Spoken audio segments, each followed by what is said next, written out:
Dios bendiga poderosamente sus vidas, agradecidos por la reanudación del estudio bíblico del libro de los Hechos de los Apóstoles, o como lo hemos mencionado siempre, como el libro de los Hechos del Espíritu Santo.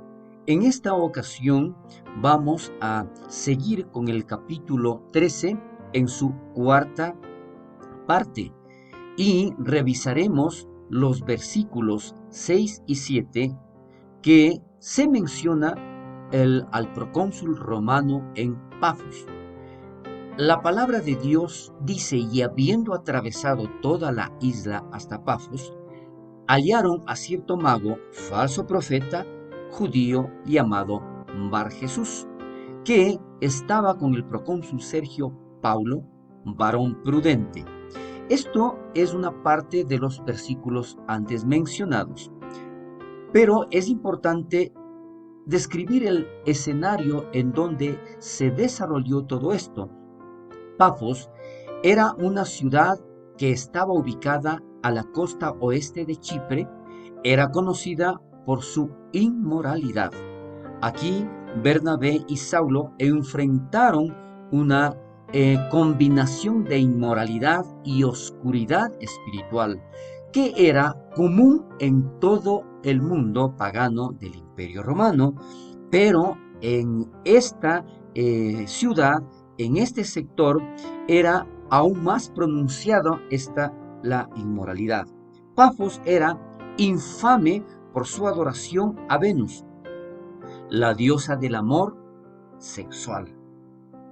Atanasio denominó a esa región como la deificación de la lujuria. Ni los hombres ni las mujeres podían recurrir al santuario de Venus sin estar contaminados de su mente y ser depravados del carácter. Este es un comentario de Charles Spurgeon. Entonces vemos que precisamente era un requisito ser totalmente inmoral, estar de acuerdo con las formas o situaciones que ellos imponían para acercarse a este templo de adoración a la diosa Venus, que era, como le habíamos dicho antes, la diosa del amor y de la sexualidad. Por lo tanto, en ese sector estaba el procónsul Sergio Paulo. Este era un hombre importante, o como la palabra de Dios también lo menciona, no solamente importante, sino que un hombre prudente, un varón prudente. Un procónsul romano era responsable de una provincia entera y respondía al Senado romano. Entonces él tenía que informar directamente al Senado romano. Aquí vamos a ver que existían sectores o provincias romanas que estaban divididas en dos clases: las que requerían de tropas y de las que no. Entonces, estas últimas, las que no requerían de tropas, eran administradas por el Senado y gobernadas por los procónsules. Entonces las primeras estaban bajo la administración del emperador. Aquí, recordemos, directamente tenía que el procónsul entregar los reportes al Senado romano. Es allí donde hay un comentario de Huggles. Dice que Sir William Ramsay informa que se ha encontrado inscripciones de Chipre que llevan el nombre de Sergio Paulo, que confirman que era cristiano y que su familia entera se hizo cristiana. Entonces hay una confirmación a través del libro de Sir William Ramsay. Este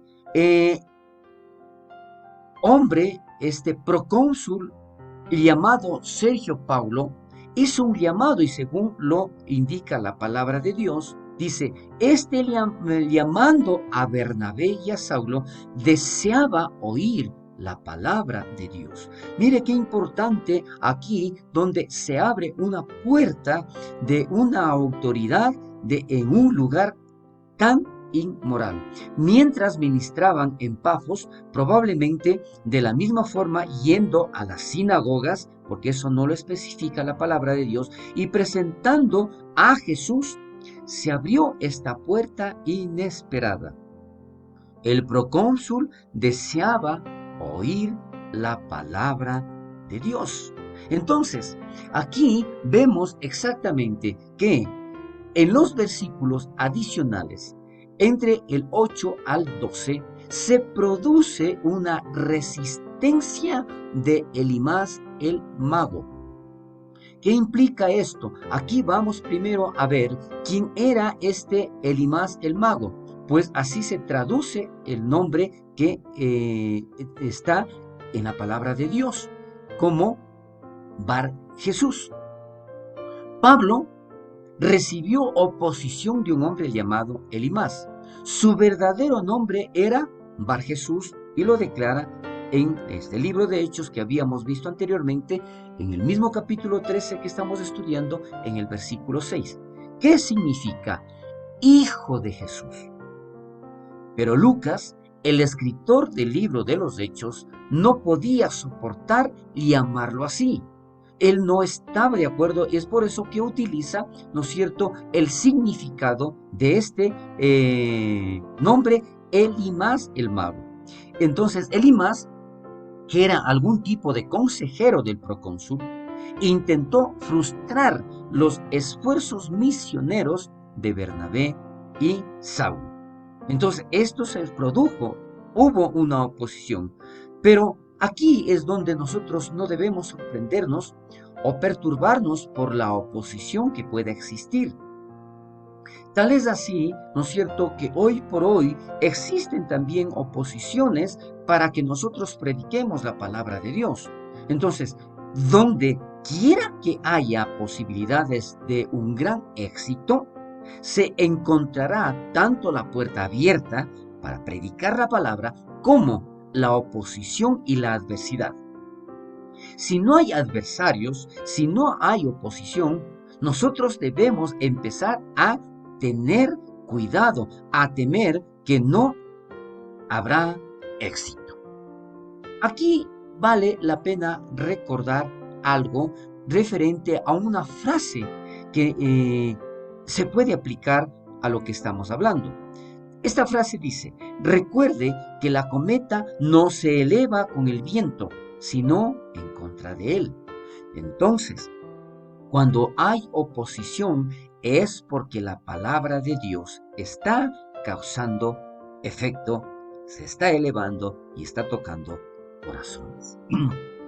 Saulo, que también es Pablo, aquí nosotros nos vamos a recordar un poco por qué existe cierta confusión de que Saulo fue cambiado de nombre. Cuando hubo el encuentro en Damasco con nuestro Señor Jesucristo. Pero vamos a ver exactamente de qué se trata.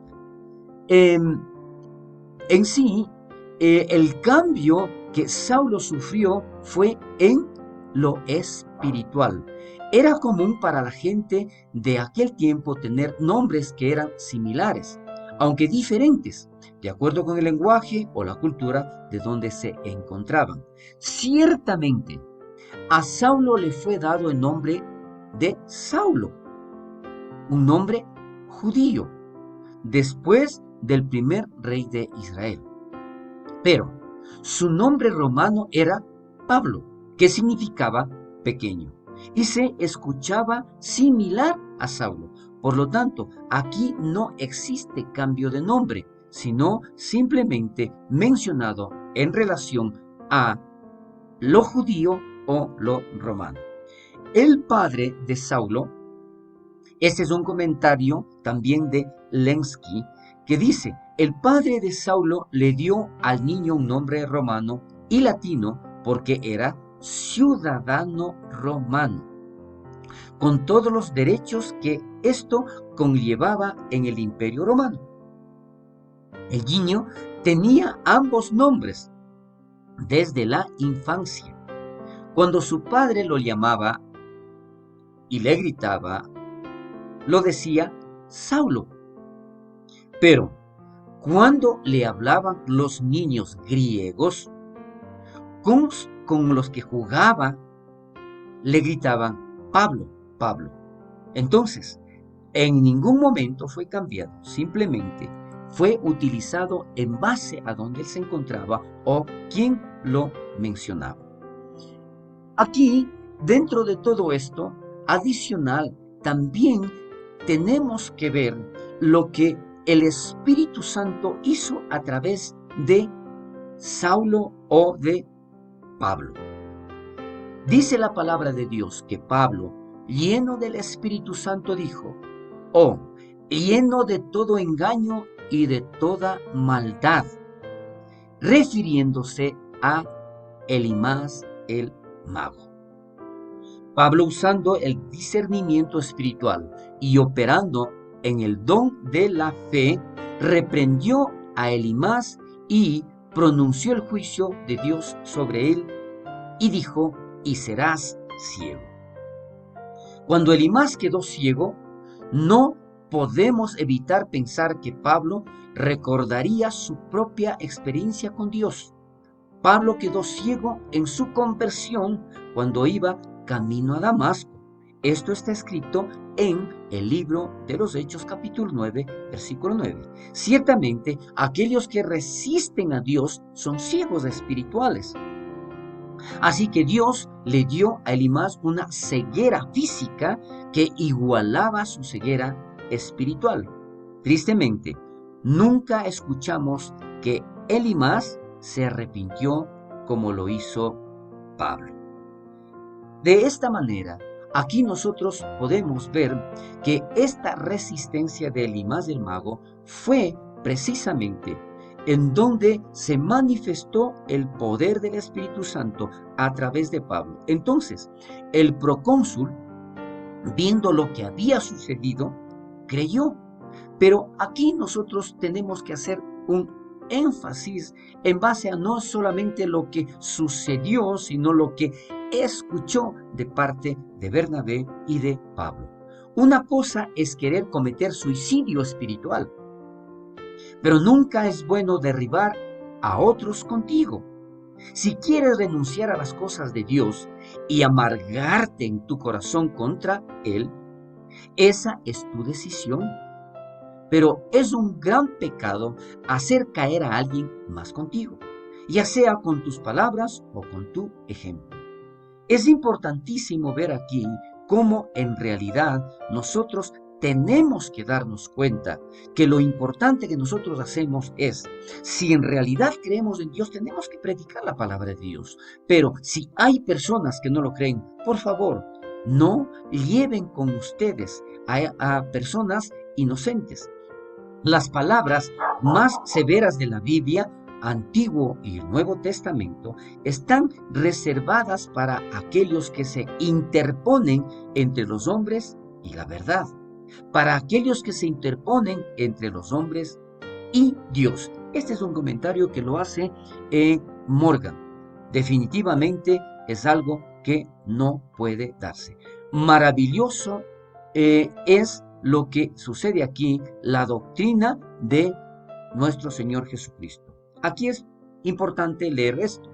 A pesar de lo sorprendente que fue el milagro de la ceguera repentina de Elimas, las buenas noticias que el procónsul escuchó de Pablo fueron aún más sorprendentes. Se dice que estaba maravillado de la doctrina del Señor, probablemente las doctrinas del regalo de la gracia de Dios en Jesús a través de la cruz. No es el evento milagroso que acababa de suceder ante sus ojos.